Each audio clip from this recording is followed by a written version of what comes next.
नमस्कार, मेरा नाम है डॉक्टर अरुण कुमार खोबरे और आज हमारे बीच में एक ऐसी अभिनेत्री हैं जिनको आपने टेलीविज़न पर ज़रूर देखा होगा। जी हाँ, मैं बात कर रहा हूँ रज्जो की, यानी कि हप्पू की उल्टन पलटन की एक्ट्रेस की। बहुत ही फेमस किरदार है, हप्पू सिंह में आपने देखा है। आज हमारे बीच में है, हम आपका बहुत बहुत स्वागत करते हैं। Thank you so much. आप MCU दर्शन TV और रेडियो करमवीर के स्टूडियो में आए। हम आपका हृदय से आभार व्यक्त करते हैं। और सबसे पहला मेरा सवाल आपसे, ये जो किरदार है आप कितना इंजॉइंग मानते हैं और कितना इंजॉय करते हैं इसको, बेसिकली अगर देखा जाए तो? देखिए, ये किरदार जो है मेरे दिल के बेहद करीब है, क्योंकि इसके ज़रिए ही मैं सबसे पहले ऑडियंस के सामने आई। और ये बहुत दबंग है। ये सिर्फ रोती, एक कोने में दुबकी, सहमी, डरी सी बहू नहीं है या वैसी बीवी नहीं है। ये बराबरी से अपना हक मांगती है और अपने सवाल रखती है और क्या कहते हैं, वक्त आने पे लड़ने को भी तैयार है। तो बहुत ही दबंग महिला का किरदार है, तो इसलिए मुझे बहुत पसंद है। और दबंगई से का मतलब सिर्फ ये नहीं कि आप अक्खड़ हैं और अपनी बात कहते हैं और कि सामने वाले को सुनते नहीं हैं। सामने वाले को सुनते भी हैं और अगर वो कहीं उसको लगता है कि वो गलत हैं तो उनको टोकते भी हैं। तो मतलब ये बदतमीज़ नहीं है, अपनी बात रखने वाली महिला है। तो मुझे लगा कि इससे अच्छा मौका मुझे कहीं मिलेगा नहीं। कहीं ना कहीं मैं इसको अपनी ज़िंदगी से रिलेट करती हूँ, तो बस वही किरदार मैंने किया। कामना जी, जैसा कि आपका उसमें नाम रज्जो है, लेकिन मूल जो नाम है आपका कामना है। कामना जी, आप उस जो आपका जो सीरियल है उसमें 9 बच्चों की माँ हैं। जब आपके पास ये ऑफ़र आया तो आपको कुछ अजीब नहीं लगा कि ये किरदार में कैसे फिट बैठेगा मुझे, या आपके लिए कितना चैलेंजिंग था? और फिर आप कैसे कैसे हाँ आपने किया, उस समय क्या उथल पुथल मन के अंदर चल रही थी आपके?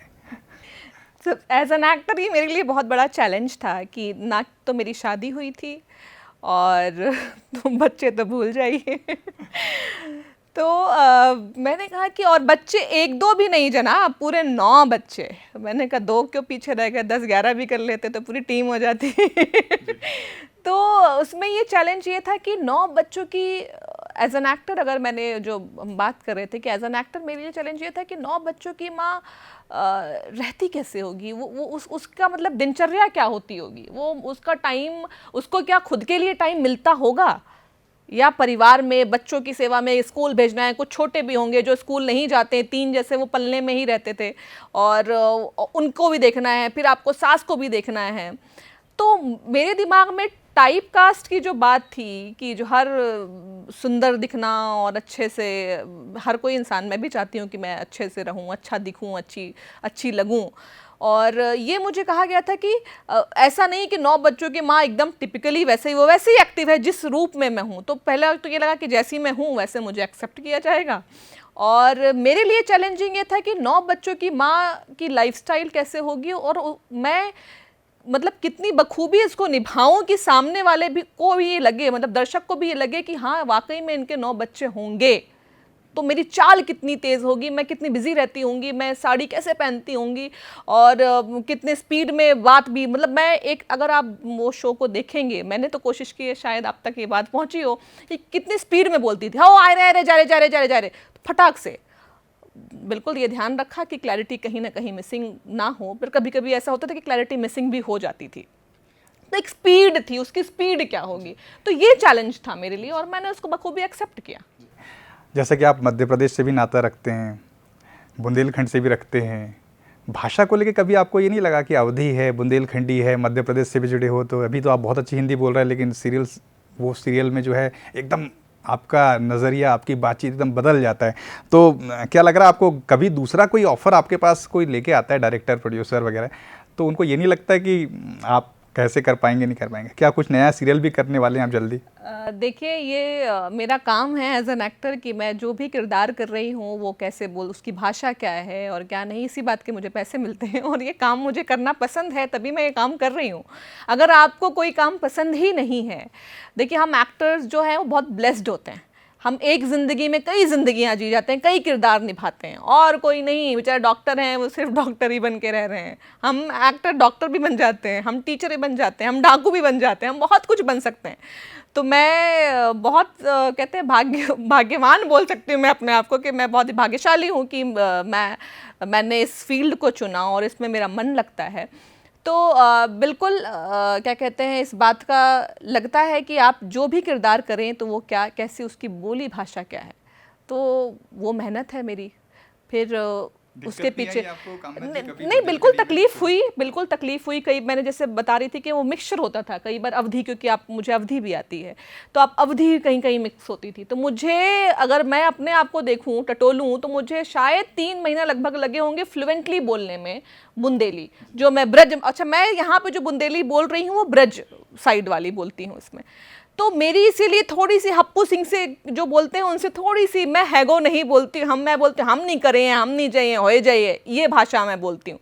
तो बिल्कुल उसमें मेहनत की मैंने, और एज एन एक्टर ये मेरा काम है मेहनत करना, और मैं जितनी मेहनत करूँगी, जितनी बखूबी अपने आप को पॉलिश करूँगी, उतना ही अच्छा ये किरदार आपको दिखाई देगा और उतना ही रिलेट कर पाती है ऑडियंस।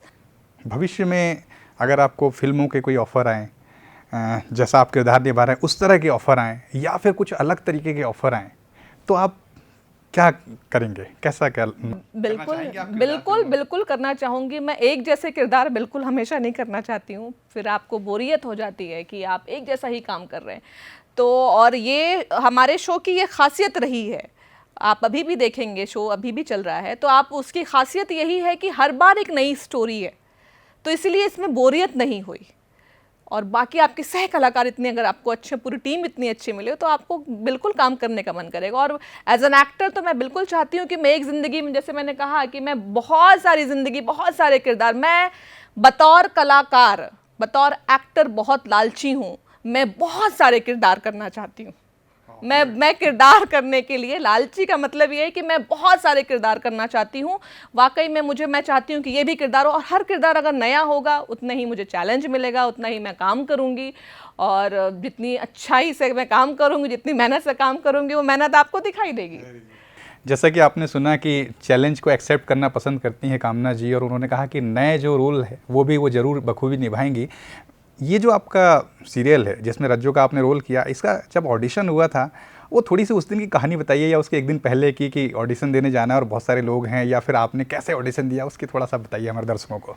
देखिए मैं गई थी, हमारे एक सर हैं उनके साथ कॉफ़ी पे बुलाया था, कॉफ़ी पीते हैं ऐसे ही, तो तब मालूम चला कि एक शो आने वाला है, उसमें बुंदेली भाषा में है हप्पू सिंह। तो पहले तो मैंने शुरुआत में बहुत देखा था, भाभी जी घर पर हैं शो देखा था, लेकिन उसके बाद कंटिन्यू नहीं कर पाई थी। तो हप्पू सिंह जी का किरदार कैसा है ये मुझे पता नहीं था पहले, तो मालूम चला। फिर मैंने जाके घर में मैंने कहा मुझे तो बुंदेली आती है, मैं बोल सकती हूँ। तो कहे अच्छा, तो मुझे जो हमारे डायरेक्टर हैं शशांक जी, उनका नंबर दिया, कहा कि एक बार उनसे बात करके देखो। तो मैंने सर से बात की, सर ने कहा ठीक है, एक अपना सेल्फ टेस्ट बना के, एक ऑडिशन बना के भेज दो। तो मैंने कहा सर वो ऑडिशन के लिए स्क्रिप्ट, तो बोले खुद से। तो मैंने कहा खुद से ही लिख दूँ? तो मैंने कहा अच्छा, अच्छी बात है। तो मैंने खुद से ही एक अपना ऑडिशन तैयार किया, खुद से ही लिखा उसको, और अपने फ्रेंड के यहाँ पे गई थी, मैं लंच पे गई थी और जाके काम भी करवा के आ गई। मैंने कहा कि प्लीज़ मेरा एक ऑडिशन बना दोगी क्या? तो उसने ऑडिशन बनाया और रिकॉर्ड किया फ़ोन से, और मैंने भेजा सर को, वो अच्छा लगा। उसके बाद मेरा सेट पे मेरा ऑडिशन किया गया, फिर लुक टेस्ट हुआ, फिर मॉक शूट हुआ, ऐसे ऐसे जाके हो गया किरदार। आप रंगमंच से जुड़े रहे हैं जी। रंगमंच का कितना बेनिफिट और फ़ायदा मिला आपको जब आप डायलॉग्स बोलती हैं, उस रोल के अंदर अपने आप को पाती हैं, और वो सारी चीज़ें जो आप रज्जो के रूप में, तो आपको लगता है कि रंगमंच का बहुत फ़ायदा हुआ, लाभ हुआ, बेनिफिट हुआ, जिसकी वजह से आप जो है बहुत अच्छा कर पा रही हैं? जी बिल्कुल, मैं जो कुछ भी हूँ आज रंगमंच की वजह से हूँ। अगर मैं पहले वाली कामना को देखूं तो पहले वाली कामना शायद खुल के हंसती भी नहीं थी बच्ची, मैं बहुत चुपचाप शांत रहने वाली बच्ची। अभी नहीं लगता होगा आपको, क्योंकि अभी मैं बहुत बकबक कर रही हूँ, तो मैं बहुत शांत रहती थी। हाँ, मेरा गाने बजाने, डांस, नाचने, इन सब में बहुत मन लगता था। और ऐसा नहीं है, मैं जब 5 साल की थी तब से मैं क्या कहते हैं थिएटर करती आ रही हूँ, छोटे छोटे किरदार निभाती थी। फिर क्या कहते हैं कॉलेज में मैं गई और वहाँ जब प्रोफेशनली थिएटर कैसे करते हैं, उसके बाद अपने अंदर जो तब्दीलियाँ मैंने देखी, एक तो आप निडर हो जाते हैं, आप कभी भी रुकते नहीं हैं, आप ब्लैंक नहीं होते हैं। थिएटर अगर आप करते हैं तो आपको पता होता है कि अच्छा, क्योंकि वहाँ तो कोई कट है ही नहीं ना। सिनेमा में तो आप कट बोल देते हैं, जो थिएटर है वो तो एक्टर मीडियम है। आपके लिए एक बार प्ले शुरू हुआ तो जब तक इंटरवल नहीं तब तक आपको करना है, भूल गए तो भी आपको ही मैनेज करना है।